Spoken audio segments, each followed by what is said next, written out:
आपके लिए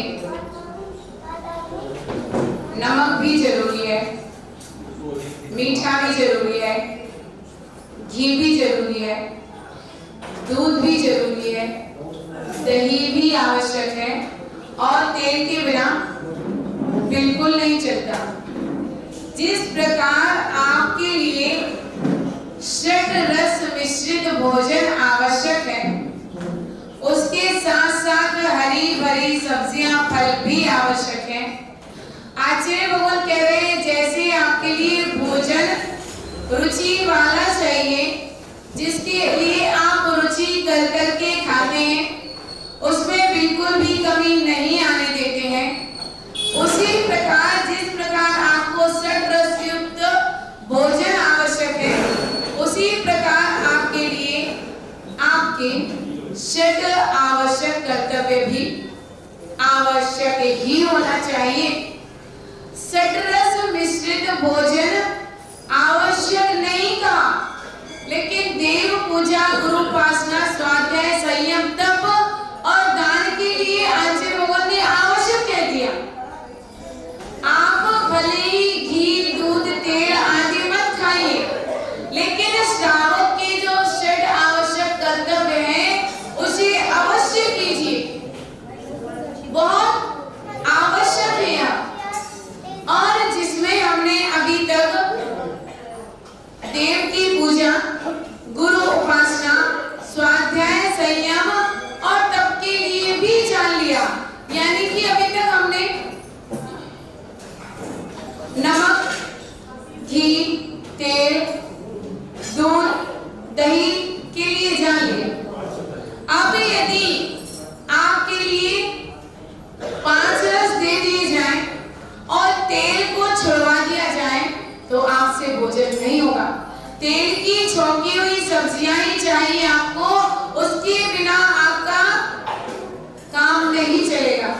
यदि आपके लिए तेल की छौंकी सब्जियां चाहिए तो ध्यान रखना, तेल जल्दी फिसलाता भी है, तेल नुकसान भी पहुंचाता है, तेल आपके शरीर के लिए हानिकारक भी होता है। इसीलिए उसका उपयोग जितना बने उतना कम करने के लिए कहा गया है। चिकनाई कम होना चाहिए। बंधुओं, जैसे चिकनाई कम होना चाहिए, चिकनाई अधिक यदि आप उपयोग करेंगे तो नुकसान करेगा आपके लिए, उसी प्रकार आचार्य भगवान कहते हैं कि आपके पास सामग्री भी उतनी ही होना चाहिए जितनी आपके लिए अजीर्ण ना करे।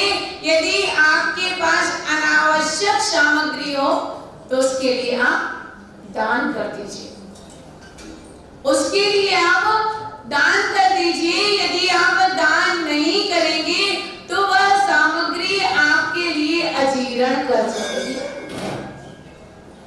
शांति से निश्चिंतता पूर्वक शयन कौन करता है? नींद भर कौन सोता है? और दवाइयां ले लेकर किसको सोना पड़ता है? जिसके पास अधिक हो जाता है उसके लिए चिंता सताती रहती है, कितना भी वो भूलने की कोशिश करे लेकिन नींद नहीं आती है, उसके लिए टैबलेट लेनी पड़ती है। जब टैबलेट असर नहीं करती तो इंजेक्शन भी लेना पड़ता है। नींद का इंजेक्शन भी लगने लगा है, मतलब जिसने आपके लिए बिल्कुल बेचैन करके रख दिया है। ना दिन में चैन है, ना रात को नींद है, ना रात की नींद को हराम कर दिया है, दिन के चैन को हराम कर दिया है। तो ऐसी वस्तु से क्या प्रयोजन? इस दुनिया में हम खाली हाथ आए थे, मुट्ठी बांधे आए थे, तन पर एक धागा भी नहीं था, यानी कि तिल तुस मात्र परिग्रह भी लेकर हम इस संसार में नहीं आए थे। हमारे साथ संसार में आया था तो क्या आया था? आप क्या लेके आए थे? जब आपका जन्म हुआ था आप कुछ लेके आए थे? आप कुछ लेके आए थे? आप कुछ लेके आए थे? आए थे, पुण्य लेके आए थे। हम इस संसार में आए थे तो खाली नहीं आए थे, पुण्य लेके आए थे। पुण्य के साथ हम इस संसार में आए हैं और पुण्य के साथ हमें सारी सामग्रियां प्राप्त हुई है। अब हमें पुण्य से पुण्य को बढ़ाने की कला सीखना है और पुण्य से पुण्य बढ़ाने की कला है। तो एकमात्र आपके जो षट आवश्यक कर्तव्य हैं उनमें से जो अंतिम कर्तव्य बतलाया है वह आपके लिए पुण्य में पुण्य बढ़ाने का काम करने वाला है। और यह बात व्यक्ति के गले नहीं उतरती है, यह बात व्यक्ति के गले बहुत जल्दी नहीं उतरती है, लेकिन फिर भी हम आपके लिए बतासे में रखकर वह दवाई खिलाएंगे। किस में रख के खिलाएंगे? बतासे में रखकर। मतलब आपको जो चीज ग्रहण करना है उसके लिए अच्छे तरीके से कहने की कोशिश करते हैं। जैसे यदि हमने आपसे कहा कि भैया आप तो नरक जाओगे, कड़वा लगा, और यदि हमने आपसे कह दिया कि आप अधोलोक का राज्य करेंगे, अच्छा लगा है? मन भूल जाता है। अधोलोक का राज्य करेंगे और नरक जाएंगे, बात एक ही है, कहने के तरीके दो है, अलग अलग है। आपके लिए दान की बात बतलाना है लेकिन आपके गले जल्दी नहीं उतरेगी, उसके लिए आचार्य भगवान ने समंत्रबद्ध स्वामी ने बहुत सारी गाथाओं के माध्यम से रत्न गंडक श्रावकाचार्य किसमें बतलाया है? श्रावकाचार्य के अंदर बतलाया है। श्रावकाचार्य श्रावकों का आचार्य, श्रावकों की चर्या, श्रावकों की क्रिया, उसके अंदर दान बतलाया है। मुनियों के लिए नहीं बतलाया, अनगारों के लिए नहीं बतलाया, अगारी के लिए, सगारी के लिए बतलाया। जो सराग है, जिसके साथ राग है, जो गृहस्थी में है, जो श्रावक बना हुआ है, उसके लिए आचार्य भगवान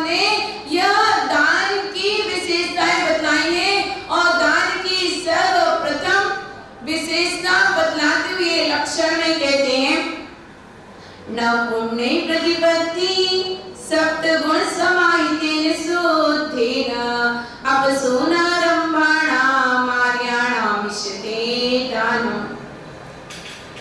दान देना आसान नहीं है। दान हर किसी से ले नहीं सकते। जैसे कल हमने बतलाया कि किसी की जूते की, ब्यूटी पार्लर की या ईंटों के भट्टे का काम है, उससे आहार नहीं ले सकते। उसके अलावा भी जो विजाति विवाह कर ले, शरीर में कोई ऐसा रोग हो जाए, शरीर के अंग उपांग कम बढ़ हो, उनसे भी आहार नहीं ले सकते। बहुत पुण्यशाली जीव होता है जिसका भव भव का पुण्य होता है, वह साधु के हाथ में ग्रास रख पाता है, क्योंकि आपका ग्रास साधु के लिए मोक्ष की सामग्री बनने जा रहा है। हर किसी की सामग्री मोक्ष की सामग्री नहीं बन सकती, एकमात्र पुण्यशाली की। यह प्रतिमा विराजमान है, अष्टधातु की है ना, अष्टधातु की है। अष्टधातु का क्या क्या बनता है दुनिया में? बर्तन भी बनते हैं, शोकेस वगैरह भी बनते हैं, बहुत सारी सामग्री बनती है।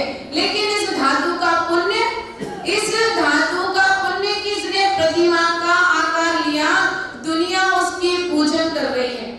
जमीन में जो पाषाण निकल रहा है, वेद नाम का जो पत्थर है, सबसे ऊंची क्वालिटी का सफेद मार्बल, यदि ये मार्बल विदेशों में चला जाए तो विदेशी लोग अपनी टॉयलेट में लगवाते हैं।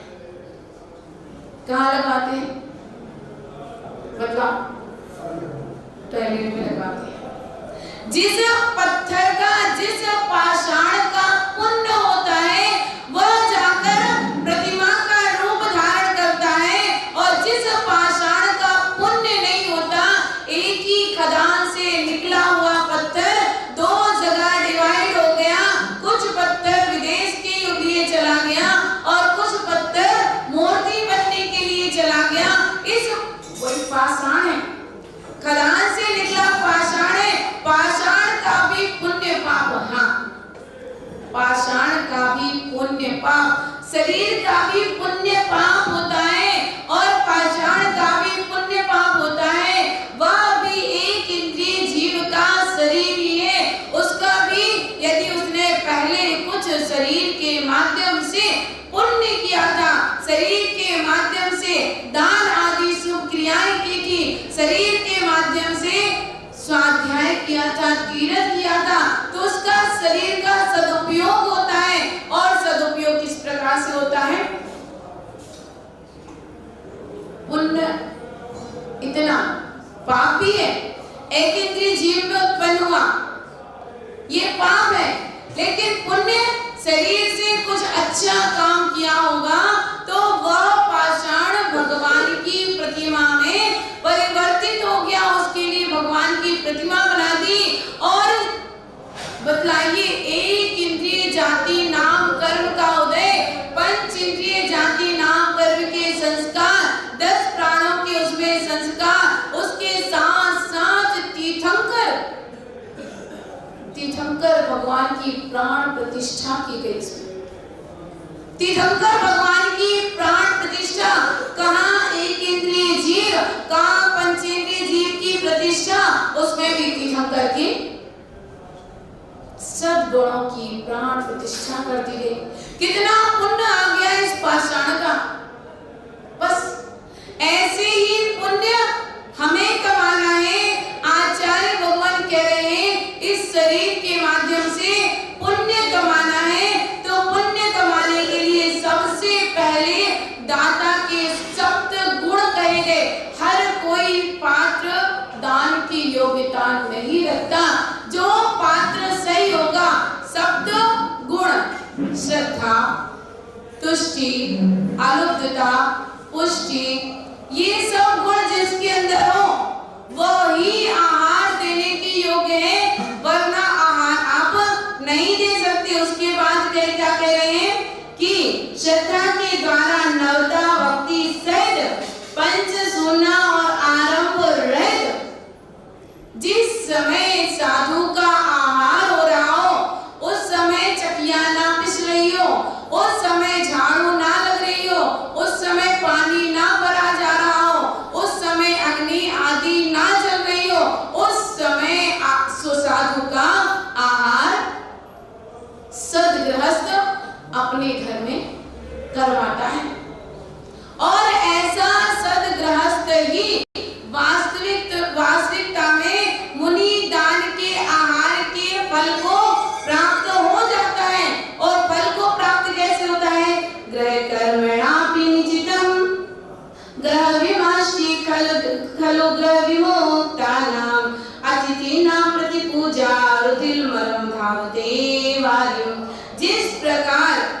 जैसे जल खून को धो देता है, वैसे ही ग्रह त्यागी अतिथि जनों को यथा योग्य आहार दान आदि देने से गृहस्थी के काम में संचित पाप कर्म निश्चय से नष्ट हो जाते हैं। कितनी बड़ी बात कह दी। आप भोजन भी तैयार कीजिए, आप गृहस्थी के सारे चूल्हे चौके का काम कीजिए, आप कपड़े आदि भी धोइए, गृहस्थी के सारे काम कीजिए, वह सब संचित पाप निश्चय से नष्ट हो जाएंगे। किससे? साधु को आहार देने से। आपने अपने लिए भोजन बनाया, भावना अंतरंग में है, यदि कोई त्यागी व्रती महाव्रती आ गया तो उसको आहार करा के भोजन करें।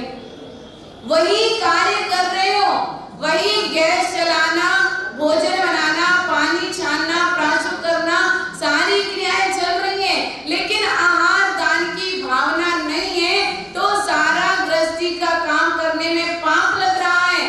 और यदि आहार देने की भावना है तो वही गृहस्थी का काम करते हुए पाप की जगह पुण्य में वह आपका कार्य परिवर्तित हो गया। पाप से भी बचे और पुण्य भी मिला। कैसा कैसा पुण्य मिला। आहार दान की कितनी कितनी गाथाएं, कितना कितना शास्त्रों में लिखा है कि मात्र आहार दान देखने वाले सिंह, नेवला, बंदर, शुकर, इन्होंने जंगल में मुनिराज का आहार देखा था और आहार देखने की अनुमोदना मात्र से। कोई जाता है आहार देखने? अपनी कॉलोनी में कोई आहार देखने जाता है? बहुत कम। पुण्य नहीं है ना। जब तक व्यक्ति का पुण्य नहीं होगा तब तक ना आहार देने पहुंच सकता है, ना आहार देखने पहुंच सकता है। पुण्य आत्मा जीव ही वहां तक पहुंच सकता है। उस जंगल में कितने जानवर होंगे? हैं? कितने जानवर होंगे? इस जंगल में कितने जानवर हैं? इस जंगल में कितने जानवर हैं? उस जंगल में कितने जानवर होंगे? उन जानवरों में से, पूरे जंगल के जानवरों में से मात्र 4 जानवर ही आहार देख रहे हैं। आहार देखने की, आहार देने की अनुमोदना मात्र से एक चक्रवर्ती बना, एक कामदेव बना, एक तीर्थंकर बना और एक केवली बना। मतलब चारों के लिए आहार दान देने मात्र से चक्रवर्ती कहां जाएगा? भरत चक्रवर्ती कहां जाएगा? कहां गया? मोक्ष गया। कामदेव बाहुबली कहां गए? मोक्ष गए। तीर्थंकर आदिनाथ भगवान कहां गए? मोक्ष गए। और वृषभ शयन केवली प्रथम गणधर आदिनाथ भगवान के कहां गए? मोक्ष गए ना। आहार देने मात्र से उत्तम पद के साथ साथ आपके लिए मोक्ष की प्राप्ति हो रही है। मात्र अनुमोदना करने से मोक्ष की प्राप्ति है। फिर आहार देने से भगवान, मेरा संसार भी अल्प बचेगा और मैं बहुत जल्दी मोक्ष को प्राप्त करूंगी। कितना पुण्य है आहार देने मात्र से। लेकिन हमने आहार देने के महत्व को जाना नहीं, समझा नहीं। आपने बस इतना ही समझा, जब तक 10 प्रकार के आइटम नहीं बनेंगे, 4 प्रकार के जूस नहीं निकलेंगे, तब तक चौका नहीं कहलाता। अरे भैया, दाल रोटी सब्जी बनाकर पड़ रहा है कि तो देखो, यदि साधु के मन में कोई विकल्प आए तब कहना। कटरा, सागर कटरा जानते हो ना? सागर में, कटरा में एक बाबा साहब रहते थे और उनकी श्रीमती, दोनों की 4 प्रतिमाएं थी। अब एक दिन क्या हुआ कि बाबा साहब पूजन करके लौट रहे थे और यहाँ मुनि महाराज, उनकी आहार की विधि नहीं मिल रही थी। वह सब जगह घूम रहे थे, विचरण चल रहा था। वृत्ति परिसंख्यान नामक उनका तप चल रहा था। वह आहार चर्या के लिए घूम रहे थे। थे, उनकी विधि नहीं मिल रही थी। और बाबा साहब ने देखा कि मुनिराज की विधि नहीं मिल रही है। हाथ में द्रव्य की थाली थी, उसमें पूजन करके लौट रहे थे, मात्र शेषाक्षत बाकी थे। शेषाक्षत का मतलब क्या होता है? पूजन के बाद जो अक्षत आपकी थाली में बचते हैं, बाकी सब द्रव्य तो समाप्त हो जाती है, एकमात्र शेषाक्षत जो आपके पास सफेद चावल थाली में बचते हैं, उसका बड़ा विधान है। यदि पूजन के बचे हुए शेषाक्षत घर पर ले जाते हैं, उसके द्वारा आप घर की शुद्धि करते हैं, घर में बहुत धन धान्य की भोलता हो जाती है, ऐसा उसका महत्व शास्त्रों में बतलाया है। आचार्य भगवान आहार के लिए निकल रहे हैं, मुनिराज आहार के लिए निकल रहे हैं, उनकी विधि नहीं मिल रही है। तो बाबा साहब खड़े हो गए, थाली में थोड़े से शेषाक्षत थे, पड़काने लगे, स्वामी नमोस्तु नमोस्तु नमोस्तु। महाराज आके खड़े हो गए, महाराज आकर खड़े हो गए। अब क्या करें? उन्होंने तो परिक्रमा लगाई और शुद्धि बोली और अपने घर में पहुंचे और बोला, सुनती हो मुनि महाराज आ गए। उनकी श्रीमती ने कहा, कोई बात नहीं, आ जाने दीजिए। उन्होंने अभी मात्र रोटी सीखी थी, अभी सब्जी वगैरह कुछ नहीं बनी थी। उन्होंने कहा, कोई बात नहीं, आ जाने दीजिए। मुनि महाराज आ गए, उन्होंने नवदा भक्ति की और आहार में सिर्फ रोटियां दिखाई। अब कुछ बने नहीं था तो क्या दिखाते? आहार में सिर्फ रोटियां दिखाई। महाराज ने आराम से नमक रोटी का आहार किया और आहार के बाद प्रसन्न चित्त होकर दोनों के लिए आशीर्वाद दिया। आज जो आहार में आनंद आया है, वह आनंद रोज रोज नहीं आता, वह आनंद रोज रोज नहीं आता। क्यों? त्यागी व्यक्तियों ने अपने लिए भोजन बनाया था, उसमें से मुझे भी करा दिया। आज मुझे पूरे निर्दोष तरीके से आहार की प्राप्ति हुई। बंधुओं, यह होता है श्रावक, जो स्वयं भी शुद्ध भोजन करता है और यदि साधु आ जाए उसके लिए भी शुद्ध भोजन कराता है। उन्होंने भी प्रतिमाधारी होकर उन्होंने भी अपना समाधि मरण किया और उनकी श्रीमती उनको समाधि मरण कराने का सौभाग्य मुझे प्राप्त हुआ। उनको छुल्लिका और आरिका दीक्षा देकर उनको अंतिम समय में, बंधुओं, इतना पुण्य उस आहार दान का।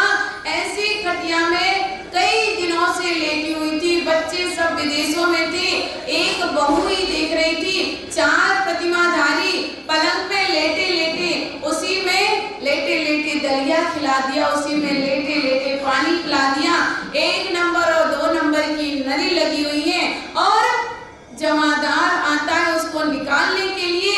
जब हम उस माँ के पास पहुंचे तो उसने दोनों हाथों को शिखर बनाकर मुझे नमस्कार किया, वंदनामी कहा और उसने कहा, हे माता जी, मुझे इस नरक से निकालने चलो। हमने कहा, क्या कमी है बेटे, कमाऊ है, हर प्रकार की सुविधाएं। बोली, ये नरक से भी बढ़कर है, मेरी सारी प्रतिमाएं, मेरा सारा धर्म नष्ट हो गया, मुझे यहाँ नरक से निकालने चलो। उनकी बहू ने उस दिन नहीं ले जाने दिया, मना कर दिया, बेटे घर पे है नहीं, क्षमा कीजिए, मैं आज्ञा नहीं ले सकती। वह माँ 24 घंटे इतनी तड़पी, सालों से ऐसी पड़ी थी, मृत्यु नहीं आ रही थी, हाथ पैर एकदम काले पड़ गए थे, सूख गए थे, जैसी सूखी लकड़ी होती है ना, वैसे उनके पूरे पैर हो गए थे, लेकिन उफ भी नहीं करती थी। उस दिन सारे दिन तड़पती रही। एक संयमी आया मेरा कल्याण करने के लिए, लेकिन मेरी बहू ने मना कर दिया। पूरे दिन बहू को देख रही है, आंसू बहा रही है। अगले दिन बहू से नहीं देखा गया और मुझे बुलाने पहुंच गई। जैसे मैं आई, चेहरे की मुस्कान देखते ही बन रही थी। हमने कहा, क्या करना है? बोले, माता जी जल्दी करो, मुझे यहाँ से निकालो। हमने उनकी बहू से पूछा, क्या करना है? उसने कहा, मुझे समझ में नहीं आ रहा। हमने कहा, घर कितना बड़ा है? बोली, आगे से पीछे तक बहुत बड़ा है। हमने कहा, यूज कितना करते? उसने कहा, आगे आगे का यूज करते, पीछे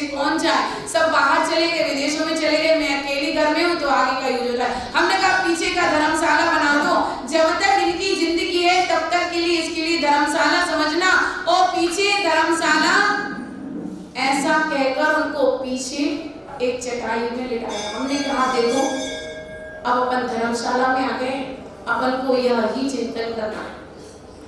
फिर उनके सारे शरीर को साफ शुद्ध करके उनके लिए सफेद साड़ी पहनाकर 2 प्रतिमा, 3 प्रतिमा, 7 प्रतिमा और अंत में जाकर 11 प्रतिमाओं के व्रत दिए। जब वो इतनी प्रसन्न हो गई, इतनी प्रसन्न हो गई, और जब उनके कंधे पर दुपट्टा डला था तो किरण दीदी आचार्य भगवान विद्यासागर महाराज की शिष्या वह भी वहां पर आई, पहुंची उनके लिए पाठ वगैरह सुनाने। तो जब वह दादी अपने हाथ से दुपट्टा हटा रही थी, उन दीदी ने कहा माते जब इतना परिग्रह हटा दिया है तो थोड़ा सा परिग्रह क्यों रखे हो। जैसे ही हमने उस दुपट्टे को हटाया और पुनः उनके लिए आशीर्वाद देकर उनके हाथ में पिच्छिका प्रदान की कि आपका नाम वी चैतन्य श्री माता जी है। जब उनके हाथ में पिच्छी दी, उनने मुझे आंख भर देखा और ऐसी आंख खोली, ऐसी आंख खोली कि फिर बंद नहीं की, फिर बंद नहीं की, फिर दूसरे को बंद करना पड़ा, फिर दूसरे को बंद करना पड़ा। आर्य का व्रत लेकर जो शांति के साथ, महाव्रतों के साथ उनके जीव ने संसार से प्रयाण किया है, उनके चेहरे की चमक, उनके चेहरे का तेज देखते ही बन रहा था। चेहरे पर कितनी शांति थी। बंधुओं, मेरा अंतरंग से विचार यही है कि जो उन्होंने आहार दान की अनुमोदना की थी, साधुओं को आहार देकर जो प्रसन्न होती थी, सारे जीवन भर कष्ट सहा, लेकिन अंतिम समय में पुण्य काम में आया। मेरा कोई विचार नहीं था वहां जाने का, लेकिन हमारे जो माता जी 97 साल की है, उन्होंने कहा मेरी बहन भी 58 साल की है, मेरी बहन भी 98 साल की है। माता जी एक बार किसी के साथ उसको देखने चलो, उसकी अंतिम श्वासें आपके लिए ही अटकी हैं। वास्तविकता में उसकी अंतिम श्वासें संयम के लिए अटकी थी, उसकी अंतिम श्वासें चारित्र के लिए अटकी थी, रत्नत्रय के लिए अटकी थी, धर्म के लिए अटकी थी। जैसी भावना जो अंतरंग से भाता है वैसा उसको प्राप्त भी होता है। और यह सब प्राप्त कब होगा? पुण्य से ही होगा। और पुण्य आपका सबसे ज्यादा यदि बढ़ता है तो 4 दानों में सबसे पहला दान कौन सा था? आहार दान। क्योंकि साक्षात वह मोक्ष का साधन, साधना का साधन, क्रिया और चर्या का साधन बनता है। इसीलिए औषध दान, आपको पता है औषधि दान देने वाला भी, उसने भी तीर्थंकर प्रकृति का बंद किया। आपको याद है औषधि दान किसने दिया था? श्री कृष्ण ने। श्री कृष्ण स्वयं आहार नहीं दे सकते थे क्योंकि उनको अभी अधोलोक का राज्य करना बाकी था, है अभी उनके लिए अधोलोक का राज्य करना बाकी था। इसीलिए वह किसी भी मुनिराज को आहार नहीं दे सकते थे। उन्होंने क्या किया? औषधि के लड्डू बनवाए और सारी नगरी में बंटवा दिए, जिससे मुनि के आहार में वह औषधि चलती रही और मुनि का रोग शमन हो गया।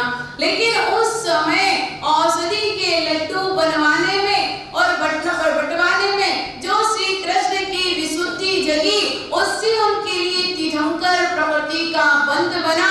यानी कि औषधि दान की भी कितनी कितनी विशेषता है। बंधुओं, जिसने औषधि दान दिया है स्वयं भी रोग मुक्त हुआ है और अपने धन का सदुपयोग भी किया है। क्योंकि धन की 3 ही गति होती है, दान भोग अरु, दान भोग अरु, बोलो ना, दान भोग अरु नाश। जिसने जीवन में कभी दान नहीं दिया है, जिसने कभी जीवन में भोगा भी नहीं है, तो उसका दान क्या होता है? नाश को प्राप्त हो जाता है। उसका पैसा, उसका धन नाश को प्राप्त हो जाता है। ना तो दान दिया, ना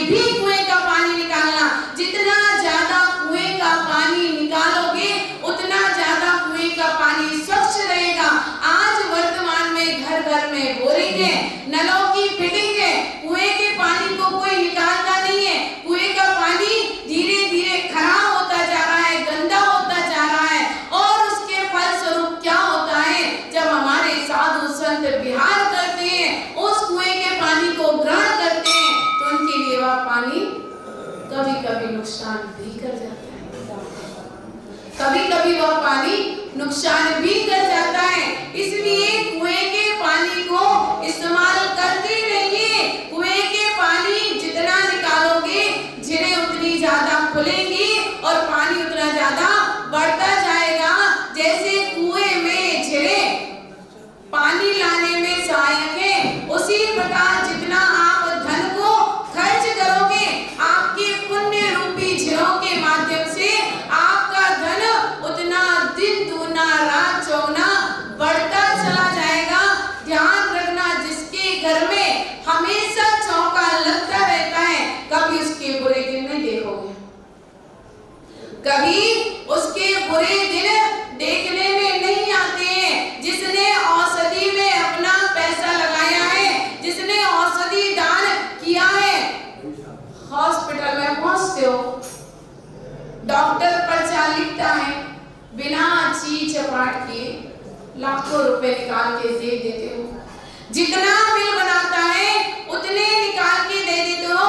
ऑपरेशन में जितना खर्चा बताते हैं सारा दे देते हो। डॉक्टरों की जितनी फीस होती है उतनी सब फीस दे देते हो। लेकिन जब औषधि दान की बात आती है तो आपसे दान के नाम पे पैसा नहीं छूटता है। दान के नाम पर व्यक्ति पर से पैसा छूटता नहीं है। दान के लिए दिया नहीं। और यहाँ आपको प्रेरित किया, आपसे नहीं कह रहे, पड़ोसी से कह रहे हैं कि आपके लिए हमने दान के लिए प्रेरित किया और आपके भाव दान देने के हुए नहीं। और जब यहाँ से बाहर निकले, यहाँ से जब बाहर निकले और क्या हुआ, यहाँ से बाहर निकलते निकलते चक्कर आने लगा।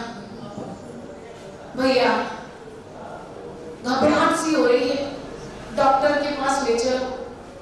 और डॉक्टर के पास पहुंचे और डॉक्टर ने लंबा चौड़ा खर्चा बता दिया। आप कहते हो जो भी लगे ले लो, लेकिन मुझे स्वस्थ कर दो। अरे पुण्य यह कहता है, आपका कर्म यह कहता है कि आपका वह धन खर्च होना था तो इससे अच्छा आप औषधि दान में खर्च कर देते, आपको तकलीफ भी नहीं भोगनी पड़ती और डॉक्टरों के पास अस्पताल नहीं पहुंचना पड़ता, वहां दान नहीं देना पड़ता, सही जगह दान लगता। और जो औषधि साधु ग्रहण करता या कोई अन्य सम्यक दृष्टि श्रावक उसके लिए ग्रहण करता, वह आपके लिए लाखों दुआ देता, लाखों दुआएं देता। जिस गरीब के पास औषधि के लिए पैसे नहीं है, यदि आपने उसके लिए औषधि के लिए पैसे दे दिए, उसका बेटा ठीक हो गया, वह ठीक हो गया, आपके लिए लाखों दुआएं देता। जब बुरी बात लग सकती है तो अच्छी बात भी लगती है। जब बुरी बात लग सकती है तो अच्छी बात भी लग सकती है। इस पर आपके लिए विश्वास होना चाहिए। ध्यान रखना, हमेशा किसी के लिए भी यदि बहुत ज्यादा तकलीफ है, परेशानी है, वह समर्थ नहीं है अपना इलाज करवाने के लिए, तो कुछ और पुण्य करो ना करो, कम से कम सामने वाले की दुर्दशा देख रहे हो, इतना तो उसको सहयोग कर ही देना कि उसका इलाज करवा देना। साधु संतों के लिए थोड़ी सी भी औषधि आपके लिए तीर्थंकर जैसे पद को, तीर्थंकर जैसे वैभव को, राज्यों के वैभव को प्रदान कर सकती है। थोड़ी सी औषधि इतना बड़ा पुण्य। इसीलिए आचार्य भगवान कहते हैं कि हमेशा आपकी जितनी सामर्थ्य हो, ये भी नहीं कह रहे कि भैया बड़ी बड़ी बोलियां ले लो, करोड़ों करोड़ की बोलियां ले लो और पता चला कि हार्ट फेल हो गया। बोली तो लेके आ गए, बोली तो लेके आ गए, लेकिन आप सोच रहे हो कि कैसे चुकाएंगे, कैसे बेटे को बताएंगे, कैसे लोगों को मुंह दिखाएंगे। अभी 2-4 महीना निकलेंगे और सब हमें परेशान करने लग जाएंगे। उतनी ही चादर, उतनी ही पैर पसारना जितनी आपकी चादर है, उतना ही दान देना जितनी आपकी कैपेसिटी है। कैपेसिटी से ज्यादा भी नहीं देना और कैपेसिटी से कम भी मत दो। कम से कम जितना कमाते हो उसमें से 10% क्या तो जीएसटी लग जाती है उतनी तो है, उतनी तो जीएसटी लग जाती है। अरे भैया वह भी सरकार है, उसके लिए भी दुनिया चलानी है, इसलिए वह कह रही है। लेकिन उसके साथ साथ कुछ दान भी आवश्यक है, जिससे आपके जीवन की जो विषम परिस्थितियां हैं वो आपके जीवन की सम परिस्थितियां हो जाए, आपके जीवन की अनुकूल परिस्थितियां हो जाए, आपके लिए सुकून देने वाली परिस्थितियां हो जाए। जो आप दान कर रहे हो दूसरे के लिए नहीं, वह दान आप स्वयं के लिए, अगले भाव को सुधारने के लिए, इस भाव की तकलीफों को दूर करने के लिए आप वह दान कर रहे हैं। औसत दान के बाद कौन सा दान आता है? कौन सा दान? शास्त्र दान। एक शास्त्र दान स्वयं का भी नहीं था। एक जंगल में घनघोर आग लगी है और आग लगने के बाद पूरा जंगल जल गया, मात्र एक पेड़ हरा भरा है। क्यों? उसमें एक ग्रंथ रखा हुआ है। एक साधु के, एक योग्य व्यक्ति के हाथ में वह ग्रंथ पहुंचा। उसने विचार किया कि इस ग्रंथ की वजह से यह वृक्ष सुरक्षित है, मतलब ये कोई बहुमूल्य पुस्तक है, तलवा हाथ में नहीं देनी चाहिए। वह सास उसने ले जाकर किसको दे दिया? मुनि महाराज को। और शास्त्र दान देने के प्रभाव से कितनी बुद्धि बढ़ी, कितना दिमाग बढ़ा। कुंद कुंद आचार्य बन गए, 84 पाउंड लिख डाले। यदि उनका जीवन होता तो पता नहीं और कितने पाउंड लिख डालते, इतना उनका दिमाग तेज था। बंद हुआ। आवाज गान में एक क्रेंच प्राणी प्रसिद्ध हुआ, एक सूकर प्रसिद्ध हुआ, एक जंगली सूकर प्रसिद्ध हुआ। उसकी गुफा में मुनिराज आकर ध्यान करने बैठ गए। जब वह लौट के आया तो अति प्रसन्न हुआ। यदि आपके घर में कोई बिना पूछे जाके बैठ जाए तो दिमाग खराब हो जाएगा, दिमाग खराब हो जाएगा। वह प्रसन्नता से भर गया।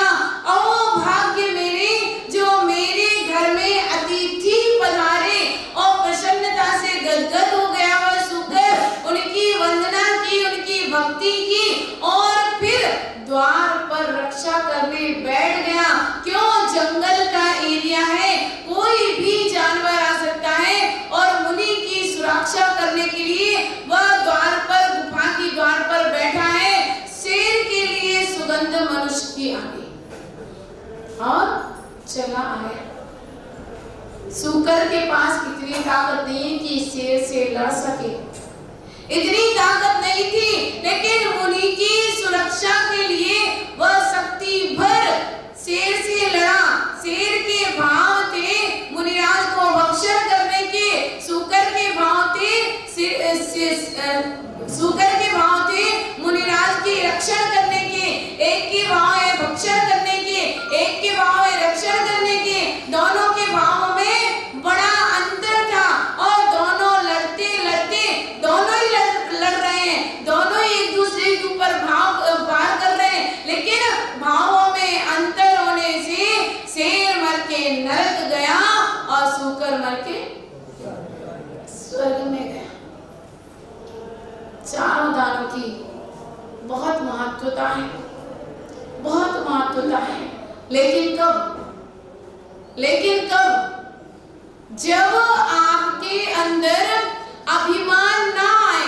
बिना अभिमान के आप चौका लगाए, बिना अभिमान के आप मंदिर आदि बनवाए, बिना अभिमान के आप चार प्रकार के जब दान देते हैं, नाम नहीं लिखवाते, वरना औषधालय में किसकी तरफ से चल रही है उसका नाम लिखा हुआ है। नाम छपवाने से दान का पुण्य आपको इसी भाव में लगेगा, और यदि आपने नाम नहीं लिखवाया है तो वह दान का पुण्य आपके लिए आगे के भवों तक, जब तक ये वेदी रहेगी तब तक इस वेदी को देने वाले का नाम चलेगा। इस पे किसी का नाम लिखा है? नहीं लिखा। यदि नाम लिखवा देता तो पुण्य यही समेट के रह जाता, लेकिन नाम ना लिखवाकर व्यक्ति ने और ज्यादा पुण्य कमा लिया। अब उसका पुण्य और आगे तक के लिए बढ़ गया। ध्यान रखना, नाम कभी भी कहीं पर भी मत लिखवाना, वरना देखा जाता है वेदी पे फलाने फलाने सेठ का नाम लिखा है, व्यक्ति की नजर नाम पे गई और नमस्कार कर रहा है भगवान को, उपयोग गया नाम पर और उपयोग गया लक्ष्मी नाम पर, नमस्कार कर रहा है भगवान पर, जहां उपयोग वहां नमस्कार। किसको नमस्कार किया? ध्यान रखना, कभी भी नाम मत लिखवाना। जो चीज दान कर दी वह निर्माण में हो गई। आपका वेदी पर अधिकार नहीं है, आपका प्रतिमा पर अधिकार नहीं है। आप कभी यह मत करना कहना कि मेरी वेदी इसलिए मैं ही इसका प्रथम अभिषेक करूंगा, मेरी वेदी इसके लिए मैं ही इसके सामने खड़े होकर पूजा करूंगा, मैं ही इस प्रतिमा का प्रक्षालन करूंगा क्योंकि मैंने प्रतिमा दान में दी है। दान में नहीं दी है, आप तो उस पर अपना ठेका जमा कर बैठ गए। जिसने कहा मेरी वेदी, जिसने कहा मेरी प्रतिमा, उसका ठेका तुम्हारा अभी भी जमा है, अभी भी तुम्हें उसका दोष लग रहा है। काहे का दोष लग रहा है? अभिमान का दोष लग रहा है। अरे आप तो ये कहोगे कि जो प्रतिमा हमने विराजमान की है उसकी, उस प्रतिमा के जितने अधिक से अधिक लोग परिमार्जन करेंगे, पूजन करेंगे, जितने ज्यादा उस प्रतिमा के भक्त बनेंगे उतना पुण्य तुम्हारा। अभिमान बसा, अपना उसमें ठेका जमा लिया, दूसरे को आगे नहीं आने दिया। कुछ लोग ऐसे भी मंदिर हैं। मेरा चतुर्मास एक गांव में हुआ, वहां 5 वेदी थी और 5 वेदियों के दातार अलग, वही उसी गांव के अलग अलग थे। जिसकी जो वेदी है उस वेदी पर वह ही प्रथम अभिषेक करेगा, वह ही खड़े होकर पूजन करेगा, उसके फैमिली वाले ही उसके सामने बैठेंगे।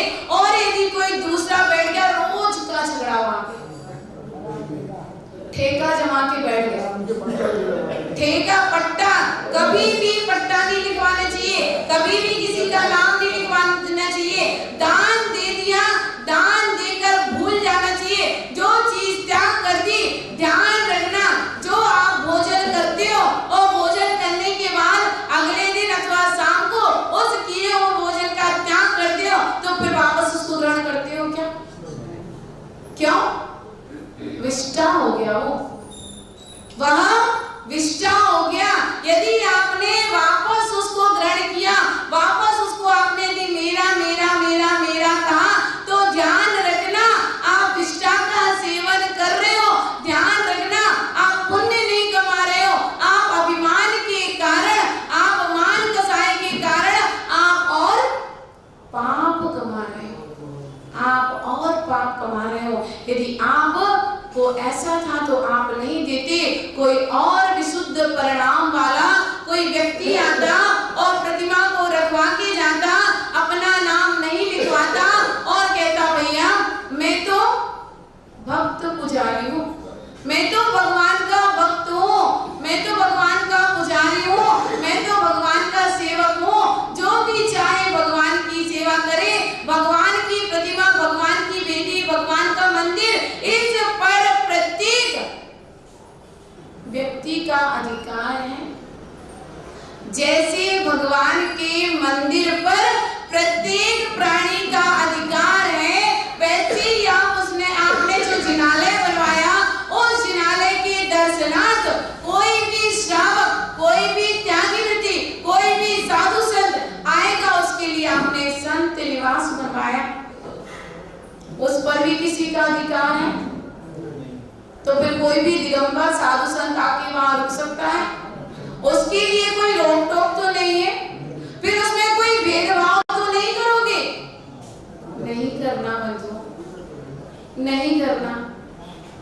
संत है, संत है, संत एक दिन तर जाएगा, संत एक दिन तर जाएगा, लेकिन परिणाम बिगाड़ने वाला गर्द के गड्ढे में गिर जाएगा।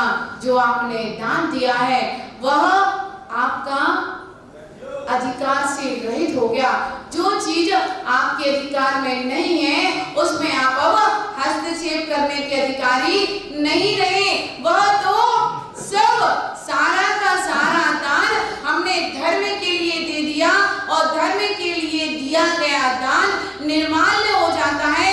यदि आप उसके लिए फिर अपना अधिकार जमाते हैं तो निर्माल्य को खाने वाला कार्य करते हैं, फिर आपकी हालत कैसी होगी? ऐसी जैसी अकृत पुण्य की हुई थी।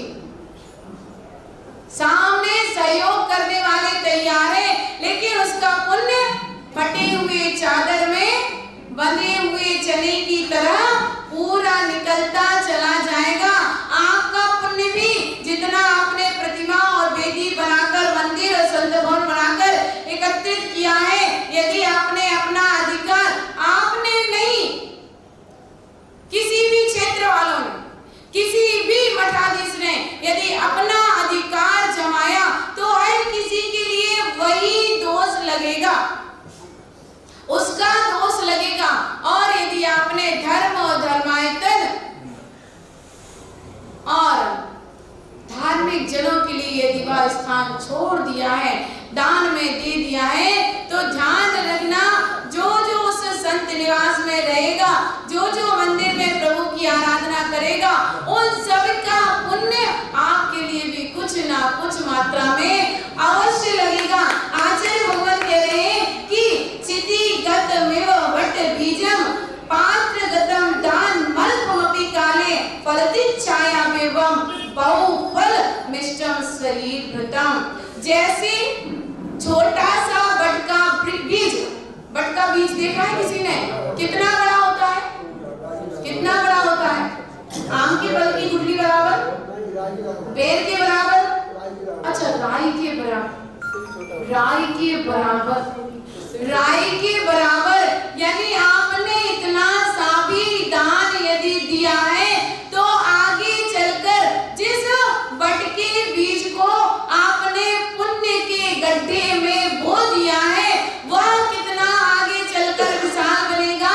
यदि आपने उस पर अपना अधिकार नहीं जमाया तो वह आपका राई के दाने बराबर दिया हुआ दान आगे चलकर बट वृक्ष बनके आपके लिए भवों भवों तक छाया प्रदान करेगा, पुण्य की छाया प्रदान करेगा, आपके लिए सुख, शांति और चैन की छाया वह वट वृक्ष प्रदान करने वाला होगा।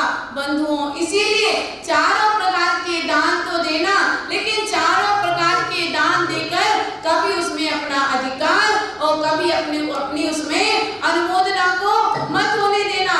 बस दे दिया सो दे दिया, जो दे दिया वह मेरा नहीं है, जो दे दिया जाता है वह तो सबका हो जाया करता है। अब जो भी चाहे वहां पर संत साधु को लाकर रुका सकता है।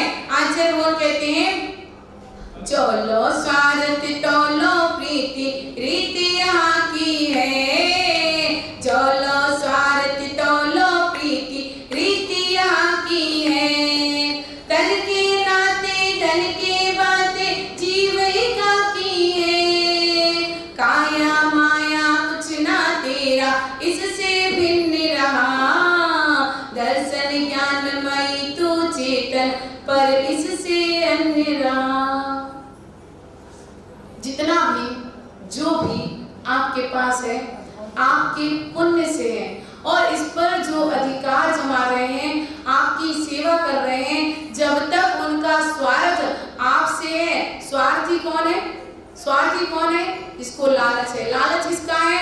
जो आपके पास संपदा है। जब तक सास के कमर में छल्ला है, जब तक बहू उनकी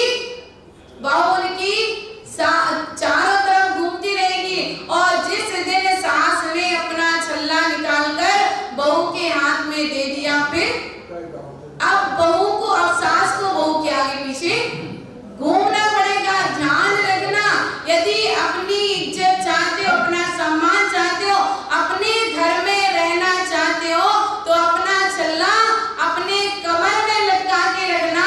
जब तक आप अपना काम करना चाहते हो, जब तक आप दान देना चाहते हो, तब तक अपने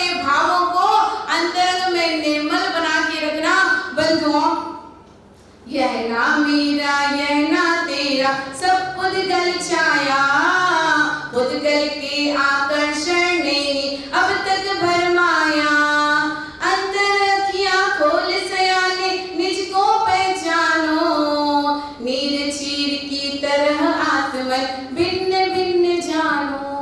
दुनिया में जो भी है, जितनी भी संपदा है, ना कुछ लेके आए थे ना कुछ लेके जाओगे। जैसे आए थे बस हमें वैसे ही जाना है। मुट्ठी बांधे आए थे, कर पसारे जाओगे, कुछ भी लेके नहीं आओगे। जो पुण्य से आपको प्राप्त हुआ है उसको पुनः पुण्य में लगाकर और अपनी अंतरंग लक्ष्मी को, बाह्य लक्ष्मी को नहीं कह रहे हम, और अपनी अंतरंग लक्ष्मी को बढ़ाने का प्रयास कीजिए, वरना वही होगा जो कन्नौज में हुआ था, वरना वही होगा जो कन्नौज में हुआ था। उस व्यक्ति से काकोरी क्षेत्र वालों ने दान मांगा, उसने 2100 रुपए दान दिया।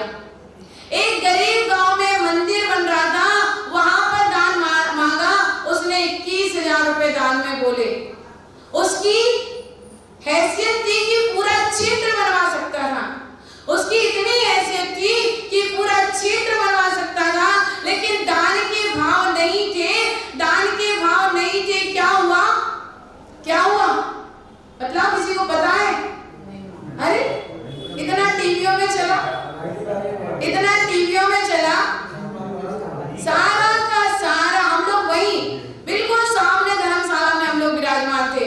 पहले पुलिस वालों ने घर का ताला खुलवाया, फिर सब कुछ तोड़ फोड़ दिया। क्यों? किस किस में पैसा भरा है? दीवालों में भी पैसा भरा था, तलगरों में भी पैसा भरा था, सोफे के गद्दे में भी पैसा था, और बेड में भी, हर जगह जहां देखो वहां पैसा। और पैसा के साथ साथ कितना सोना, कितना सोना, सोना भी गया और सोना भी गया, सोना भी गया और सोना भी गया, चैन भी गया और चैन भी गई, चैन भी गया और चैन भी गई। सब कुछ ले गए पुलिस वाले, कुछ भी छोड़ के नहीं गए, और उसके साथ साथ आपको भी ले गए, उसके साथ साथ आपको भी ले गए, आपका धर्म भी ले गए। बंधुओं, आपके परिणाम भी खराब हुए, कुछ भी नहीं बचा। जब आपने धन को दान नहीं दिया, इतना सारा धन था, चाहते तो हर क्षेत्रों में बड़े बड़े जिनबिंब खड़े करवाते, कितना पुण्य प्राप्त होता। कभी स्वधर्मेंद्र बनते, कभी चक्रवर्ती बनते, कभी प्रभु के माता पिता बनकर धन का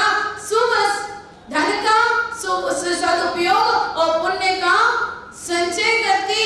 लेकिन कहीं भी दान नहीं दिया, खाली घर में गाड़ गाड़ के रखा। पुलिस वाले आए सो खोद खोद का सब। बस ध्यान रखना, धन की 3 ही गति होती है, दान, भोग और नाश। आप चाहो तो दान दे दो, आहार दान दे दो। यदि बहुत ज्यादा खाओगे, बहुत आइटम और बहुत बरन का बना के खाओगे, आपके लिए परेशानी हो जाएगी। शुद्ध प्राशुद्ध मर्यादित भोजन बनाकर खुद भी करोगे, साधु को भी कराओगे, पुण्य भी लगेगा, स्वस्थ भी रहोगे। यदि आपने ज्यादा पैसा खर्च किया यहाँ वहाँ, तो ध्यान रखना बीमार हो जाओगे, हॉस्पिटलों में दान दोगे, और यदि औषधि दान दे दी, आप भी स्वस्थ रहोगे, पुण्य भी लगेगा, दूसरों का स्वास्थ्य भी बिगड़ेगा, आपका भी बहुत सुधरा, दूसरे का भी बहुत सुधरा।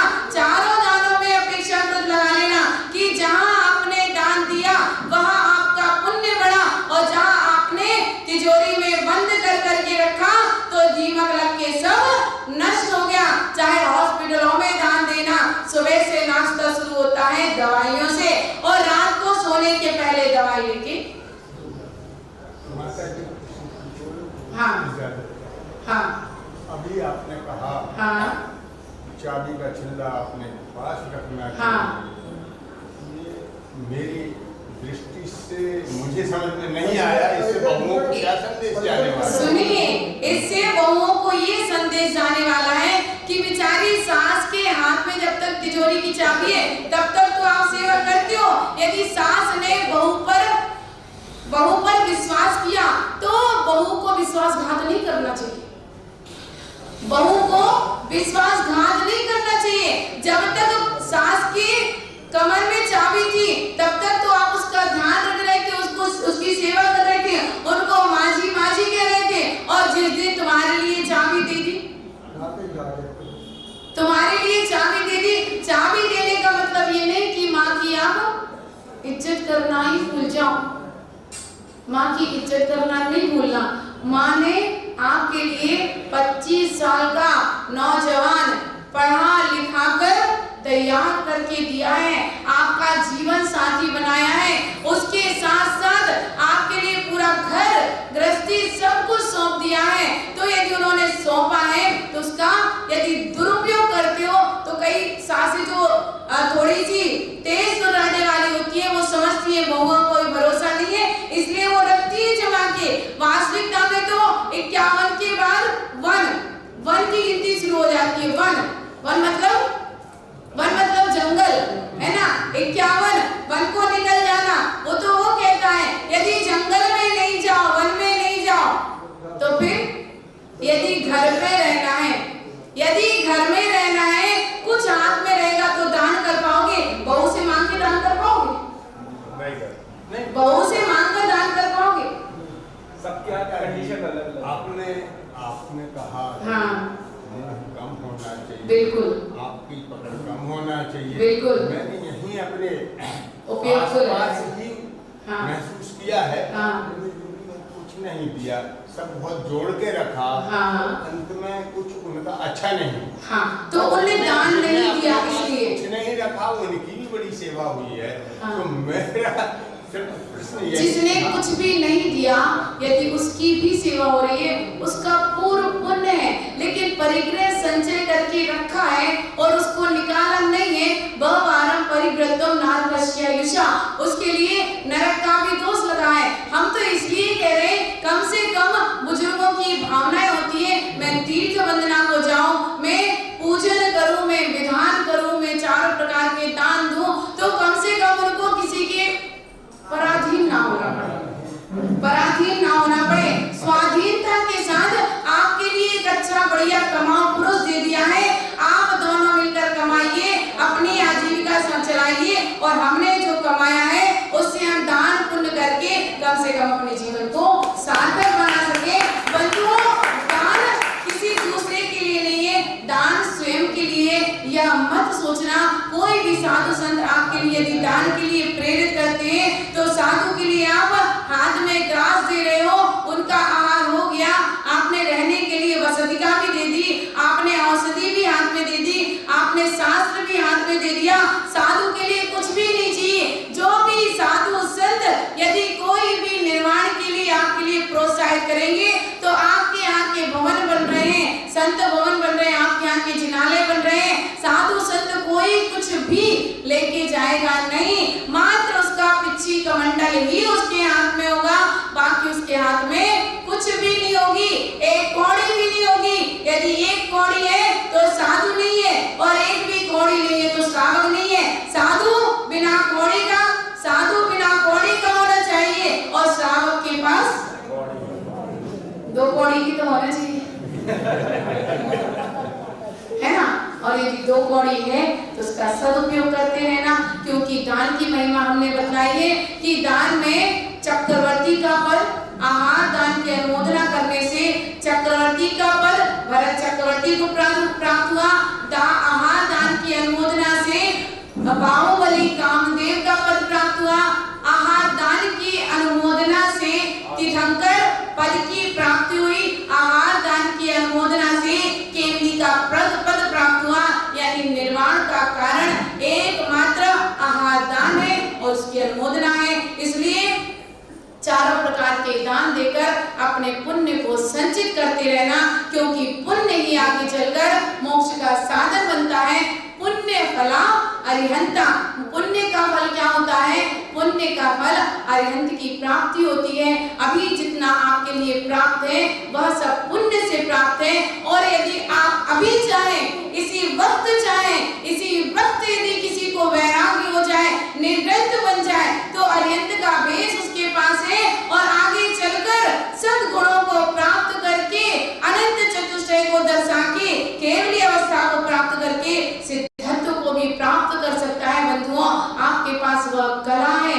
आपके पास वह रत्न है, आपके पास वह भेष है जो अरिहंतों के पास है। उसका उपयोग करके सद्गति को प्राप्त करना, अपने पुण्य की अनुमोदना करना और उस पुण्य का सदुपयोग करके अपने पुण्य को सराहते हुए उस पुण्य का सदुपयोग करके एक दिन मोक्ष को प्राप्त करते रहना।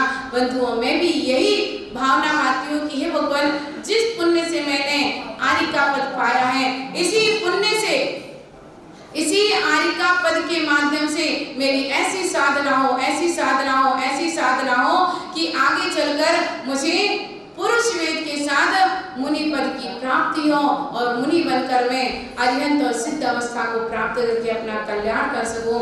जय बोलिए खजाची शांतिनाथ भगवान की जय। जय गुरुदेव राम सागर जी महाराज की जय। हरिका संघ की जय। जल चंदन अक्षत पुष्प चलो अरुणी पे धूप फल अति लाभे पूजा को ठानत जो तुम जानत सो नर मानत सुख पावे। तीर्थंकर की ध्वनि गण धरने सुनी अंग्रेजी सुनि ज्ञान मई सोचित वर वाणी शिव सुख दानी त्रिभुवन वाणी। सरस्वती देवी नमः अनर्घ पद प्राप्त है अर्घ्यम देव पामिति। निर्मल जल विनय भाव गाहे चंदन गुरु वंदन ही अक्षत है यह भक्ति सुमन का अभिनंदन। मन वचन से आत्म समर्पण मोह क्षोभिता शमन करो परम पूज्य आचार्य शिरोमणि विराग सिंधु जी को नमन। ब्रह्म ब्रह्मचारी सूर्य गच्छाचार्य